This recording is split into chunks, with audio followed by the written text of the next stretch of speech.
নমস্কার বন্ধুরা, আমি সজল মাহাতো। আজ আমি এসেছি আপনাদের সঙ্গে আমার সিকিম ভ্রমণের অভিজ্ঞতা শেয়ার করার জন্য। যাই হোক, সারাদিনের ধকল সহ্য করে শেষমেশ 6 ঘন্টার দেরিতে আমরা পৌঁছেছিলাম এনজিপিতে। দীর্ঘ প্রতীক্ষার পর গাড়িতে উঠে রাত্রেই রওনা হয় গ্যাংটকের উদ্দেশ্যে। ক্লান্তি থাকলেও পাহাড়ি পথে রাত্রি যাত্রার যে রোমাঞ্চ ছিল সেটা কিন্তু অন্যরকম। যাই হোক, ভিডিওতে আমরা সেটা করিনি। তো আজকের এই ভিডিওতে আমরা আপনাদের দেখাবো যে পরের দিনে আমাদের যে গ্যাংটকের সাইট সিইং, সেখানে ঘুরে দেখব শহরের কিছু মনোমুগ্ধকর স্থান।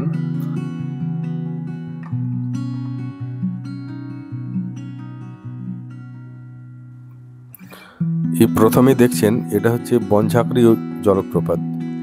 এটা হচ্ছে গ্যাংটক শহরের মধ্যেই অবস্থিত। এই চমৎকার জলপ্রপাতটি পর্যটকদের অন্যতম একটা আকর্ষণ। এই ঝর্ণার পাশাপাশি মনোরম পরিবেশ এবং সুসজ্জিত পার্ক এই স্থানটিকে আরো বিশেষ করে তুলেছে।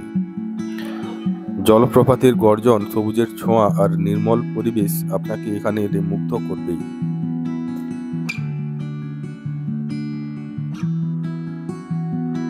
এখানে পাশেই রয়েছে আপনার রেস্টুরেন্ট। আপনার মন চাইলে এই ঝর্ণা থেকে বয়ে চলা জল যে নদীতে বয়ে চলেছে, সেই নদীর পাশেই বসে আপনি ব্রেকফাস্ট বা লাঞ্চ বা ডিনার সারতে পারবেন। এছাড়াও বিভিন্ন দেবদেবীর মূর্তি আছে। রয়েছে একটি ওয়াটার পার্ক। এটা কিন্তু বাচ্চাদের জন্য খুব আকর্ষণীয়। সাথে বাচ্চা থাকলে আপনার এই জায়গাটি আরো আনন্দময় হয়ে উঠবে।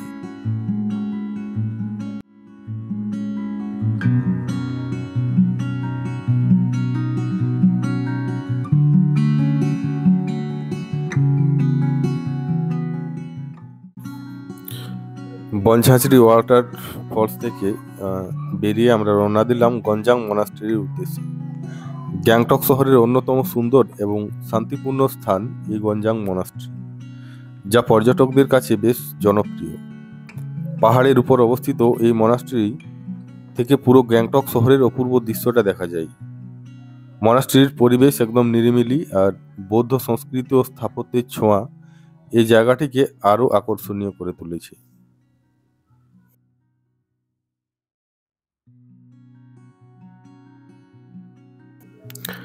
সুন্দর রাস্তার সৌন্দর্য উপভোগ করতে করতে আমরা এগিয়ে চলেছি ওই গঞ্জাং মনাস্ট্রির দিকে। আপনারাই দেখুন, পাহাড়ি পথের মোড়ে মোড়ে সবুজের ছোঁয়া আর পরিপাটি পরিবেশ এবং নির্মল বাতাস আমাদের এই সফরকে আরো মনোমুগ্ধকর করে তুলেছে।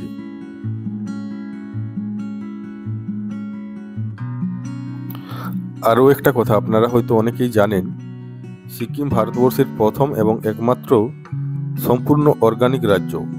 এখানকার পরিবেশ রক্ষা নিয়ে সবাই কিন্তু খুবই সচেতন। আপনি যে কোনো জায়গায় ময়লা বা আবর্জনা ফেলতে পারবেন না, এবং প্রকাশ্যে ধূমপানও নিষিদ্ধ। যদি কেউ প্রথমবার আসেন এবং যেখানে সেখানে ফলের খোসা বা প্লাস্টিক ফেলেন, তবে আপনাকে সোজা পুলিশ স্টেশনে নিয়ে যাওয়া হবে। আরেকটা বিষয় খেয়াল করবেন, সিকিমে ভিক্ষাবৃত্তি নেই। এখানকার অর্থনীতি কতটা উন্নত সেটা বুঝতে পারবেন চারপাশের দিকে তাকালেই। সিকিমের মানুষ কিন্তু অত্যন্ত পরিশ্রমী। এখানকার প্রতিটি নাগরিক স্বনির্ভর। পশ্চিমবঙ্গের বিভিন্ন জায়গায় গেলে আমরা প্রায়শই ভিখারিদের দেখতে পাই, কিন্তু সিকিমে আপনি এমনটা দেখবেন না।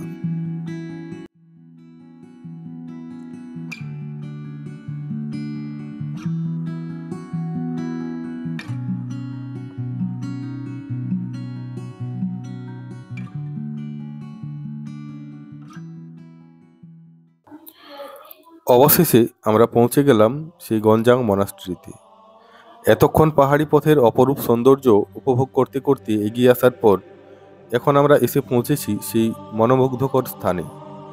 গঞ্জাং মনাস্ট্রির চারপাশের পরিবেশ একেবারে নির্মল ও শান্ত। বৌদ্ধ সংস্কৃতি, আধ্যাত্মিক আবহ আর পাহাড়ের উপর থেকে শহরের অপূর্ব দৃশ্য, সব মিলিয়ে এটি একটি এক অনন্য স্থান। ঝকঝকে চকচকে পরিপাটি চত্বর, বর্ণিল প্রার্থনা পতাকা আর বুদ্ধ মূর্তির সামনে দাঁড়ালে এক অন্যরকম প্রশান্তি অনুভব হয়। এখানকার পরিবেশ এতটাই পরিচ্ছন্ন ও সুসংগঠিত যে সত্যি মুগ্ধ হতে হয়। ধ্যান, প্রার্থনা কিংবা নিছক প্রাকৃতিক সৌন্দর্য উপভোগ করার জন্য এটি একটা অসাধারণ স্থান। আপনারা উপভোগ করুন এই মনোমুগ্ধকর স্থান, আর আমাদের সঙ্গে থাকুন সিকিমের আরও সুন্দর অভিজ্ঞতা দেখার জন্য।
অনেক সুন্দর অভিজ্ঞতা নিয়ে এবার গঞ্জাং মনাস্ট্রি থেকে আমরা বের হচ্ছি।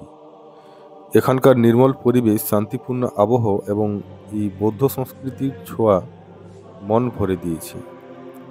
পাহাড়ের কোলে এমন এক প্রশান্তির জায়গা ঘুরে আসার অভিজ্ঞতা সত্যি অসাধারণ। তাই আপনারা সিকিম ট্যুর প্ল্যান করলে অবশ্যই এই মনাস্ট্রিতে একবার ঘুরে যাবেন।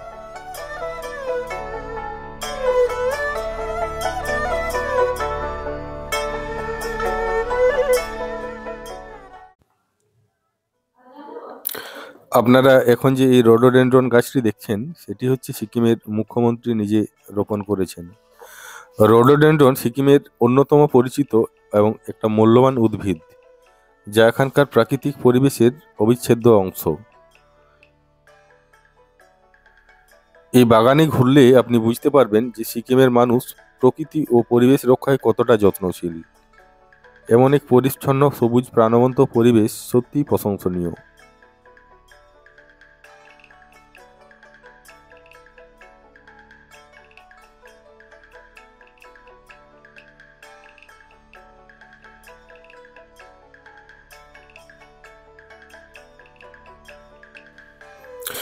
এই হচ্ছে কুড়ি অবস্থায় রোডোডেনড্রন, আর এই পাশে রয়েছে ফুটন্ত রোডোডেনড্রনের ফুল। আমার মতো আপনিও যদি এই রোডোডেনড্রনের ফুল প্রথমবার দেখে থাকেন, অবশ্যই কমেন্ট করে জানাবেন।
এখানে রয়েছে একটি সুন্দর গণেশ টক অর্থাৎ গণেশ মন্দির এবং তার পাশেই একটি রেস্টুরেন্ট রয়েছে, এখানে আপনারা খাওয়া দাওয়া সেরে নিতে পারবেন।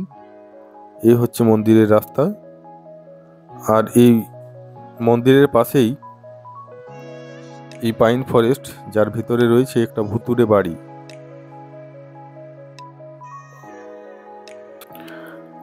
আমাদের সিকিম ভ্রমণের প্রথম পর্ব আজ এখানেই সমাপ্তি হচ্ছে।